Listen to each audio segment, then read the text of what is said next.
Salam jumpa kembali, salam sejahtera untuk kita semua. Bapak, Ibu, saudara-saudariku yang terkasih dalam Tuhan kita Yesus Kristus, marilah kita mendengarkan dan merenungkan bacaan-bacaan kitab suci hari Rabu 1 Juli 2020. Bacaan pertama dari Nubuat Amos pasal 5 ayat 14 sampai 15, dilanjutkan dengan ayat 21 sampai 24. Carilah yang baik dan jangan yang jahat, supaya kamu hidup. Dengan demikian, Tuhan Allah semesta alam akan menyertai kamu seperti yang kamu katakan. Bencilah yang jahat dan cintailah yang baik, dan tegakkanlah keadilan di pintu gerbang. Mungkin Tuhan Allah semesta alam akan mengasihani sisa-sisa keturunan Yusuf. Aku membenci, aku menghinakan perayaanmu, dan aku tidak senang kepada perkumpulan rayamu. Sungguh, apabila kamu mempersembahkan kepadaku korban-korban bakaran dan korban-korban sajianmu, aku tidak suka, dan korban keselamatanmu berupa ternak yang tambun, aku tidak mau pandang. Jauhkanlah daripadaku keramaian nyanyian-nyanyianmu, lagu gambusmu tidak mau aku dengar. Tetapi biarlah keadilan bergulung-gulung seperti air, dan kebenaran seperti sungai yang selalu mengalir. Demikianlah sabda Tuhan. Syukur kepada Allah. Tuhan beserta kita sekarang dan selama-lamanya. Inilah Injil Yesus Kristus menurut Matius. Dimuliakanlah Tuhan. Injil Matius pasal 8 ayat 28 sampai 34.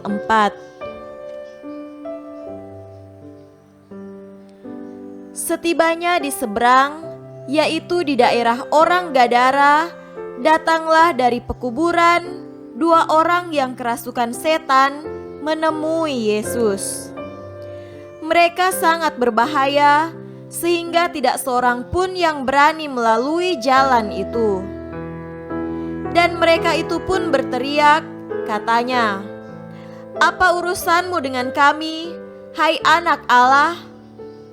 Adakah engkau kemari untuk menyiksa kami sebelum waktunya?" Tidak jauh dari mereka itu, sejumlah besar babi sedang mencari makan. Maka setan-setan itu meminta kepadanya, katanya, "Jika engkau mengusir kami, suruhlah kami pindah ke dalam kawanan babi itu."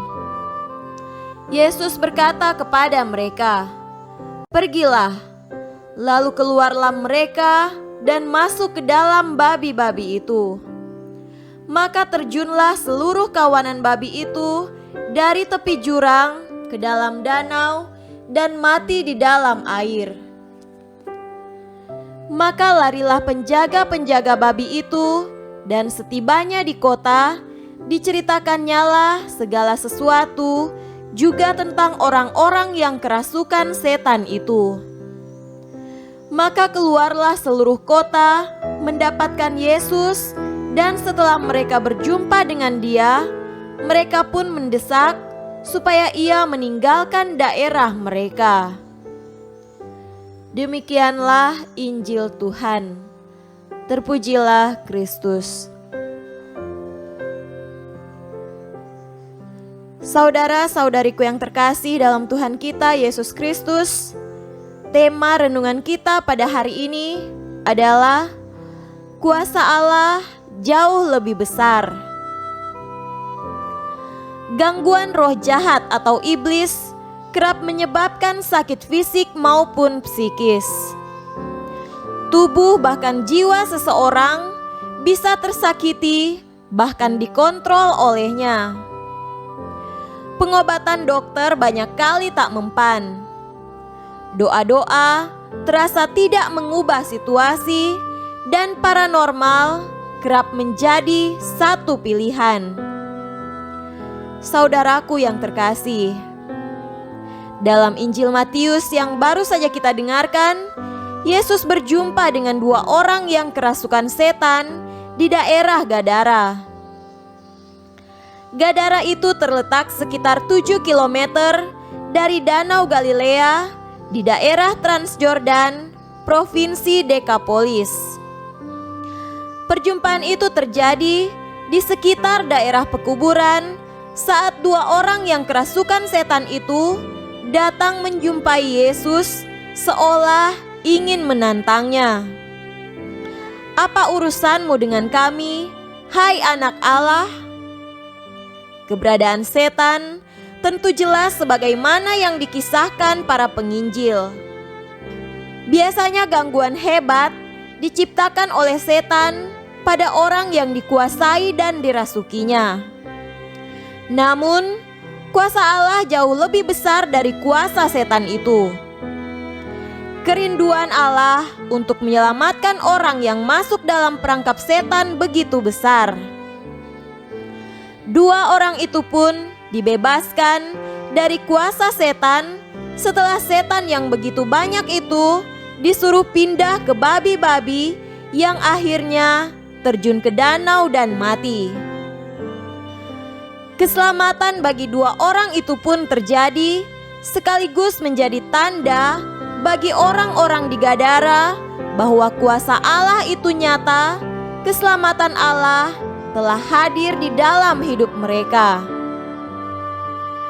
Saudara-saudariku yang terkasih dalam Tuhan kita Yesus Kristus, keselamatan Allah disediakan bagi kita semua. Gangguan setan selalu ada penawarnya, yaitu doa yang tulus dan penuh dengan keyakinan. Allah melengkapi umatnya juga dengan orang-orang yang diberinya karunia untuk membantu sesamanya dari kuasa kegelapan. Berdoalah selalu agar terhindar dari gangguan setan. Hiduplah secara benar dan hindarilah kegelapan dosa. Semoga demikian. Amin.